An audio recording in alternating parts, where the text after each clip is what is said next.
guys, ayan ang siniguelas guys. It's 9:23 in the morning. Yan, pakita ko sa inyo ang itsura ng siniguelas na puno. Yan. Actually, ang normal na siniguelas guys, kalbo talaga siya kapag namunga. Kaya lang, ang panahon ngayon, di ba, ulan, init. Kaya, ayan, nagkatubo siya ng mga dahon. Yan. Nalilito pati halaman.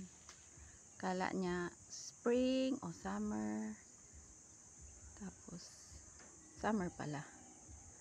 So summer, tigbungan niya. So ang harvest season ng siniguelas ay Mayo guys, Mayo. So pag Mayo, hinog na yan. So harvestin na yan. Marupok yan guys, sinusungkit lang yan.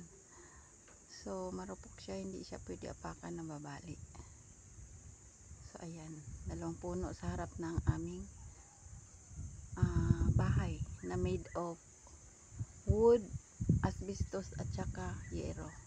Kasi bihira lang naman may tao dito. So hindi mo na kailangang isemento.